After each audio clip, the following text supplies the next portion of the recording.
deep-sea diving suit. Everyone said, "Wait till you grow up."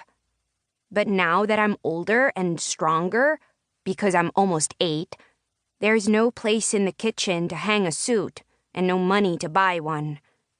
When Grandpa died, the Marina went bankrupt because Amedeo Limonta came along and built a huge building next door.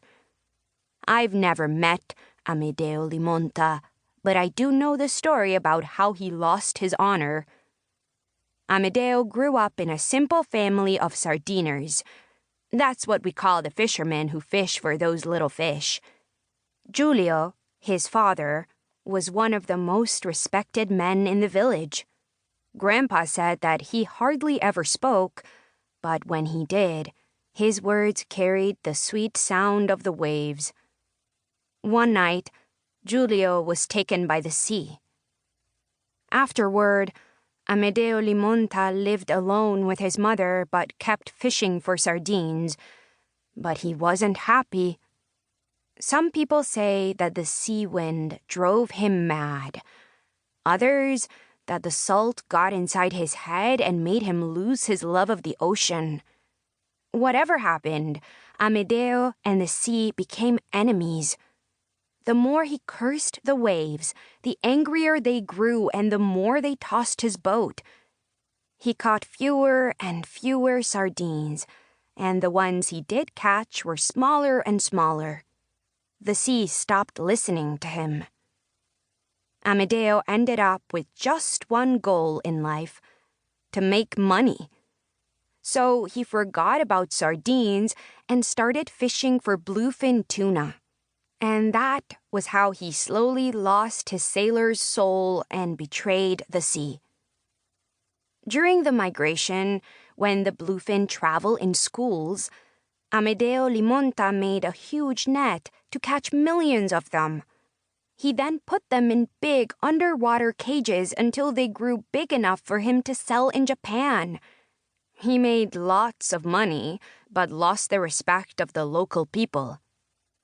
And he lost the love of his wife, a beautiful woman who left one morning at dawn, swimming off toward the horizon. When Amedeo Limonta started building Rivadoro, the big complex near the marina, we knew what he was up to. He began organizing beginner dives and boat rides for tourists at much cheaper prices than ours, lying to people that they'd see dolphins and swordfish. I'm sure that Limonta and his men don't know a thing about the sea, because I once saw them going in the opposite direction from where the dolphins swim.